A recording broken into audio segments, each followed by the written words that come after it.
Ano naman ang aasahan, Attorney Migs, sa bagong Filipino Serbisyo Fair dyan sa Oriental Mindoro this weekend? Yes, so this weekend is actually the 13th Serbisyo Fair. And thank you sa DSWD because in partnership with DSWD and various government agencies, magkakaroon ng mga programs na bibigay natin sa mga taong bayan. Ay, di ba pinag-usapan natin last week yung dun sa Sultan Kudarat, ngayon sa Oriental Mindoro National High School.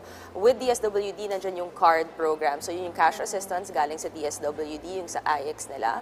And then may rice distribution. Meron din yung ISIP, for the scholarship, and with CHED, yung tulong-dulong program, and magkakaroon din yung farm for the farmers naman, ng assistance nila, and yung CBOL, so livelihood program. So nakikita natin talaga na nagkakaugnayan, nag-partner ang executive and legislative para patuloy natin ang gusto ng ating presidente, itong administration na to, sa bagong Pilipinas, di ba? So nakakatuwa. So, hindi lang Oriental Mindoro yan, marami na kayong lugar na isusunod pa sa mga susunod na linggo. Yes. So, alright.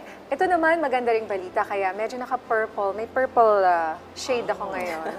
Binigyan kasi ni House Speaker Martin Romualdez ang mga babaeng mambabatas na mag-preside sa Kamara bilang paggunita sa National Women's Month kasi ang kulay nga raw ay purple.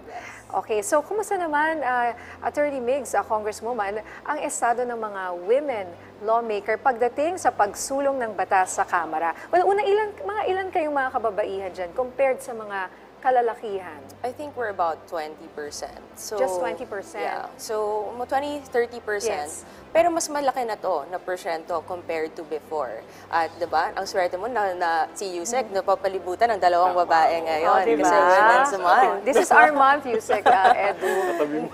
Pero nakakatuwa because every March, magkakaroon ng all-women's legislator. So, ibig sabihin nun, yung magpe-preside na speaker, na majority, at lahat ng magsasalita sa floor, all women's yan, para makita ng lahat na, di ba, may power ang mga babae sa Kamara. So, nakakatuwa. And this year, nag-sign ng manifesto ang House, especially for the women, on a manifesto na mas magiging gender responsive ang House of Representatives. So, hindi lang siya gender sensitive, but gender responsive, na talagang we will be addressing issues, we will be looking into bills, and addressing each other with sensitive gender matters. Alright, magandang balita sa umpisa ng buwan ng Marso. Maraming salamat sa mga update na yan, Yusek Edu and Attorney Congresswoman Migs.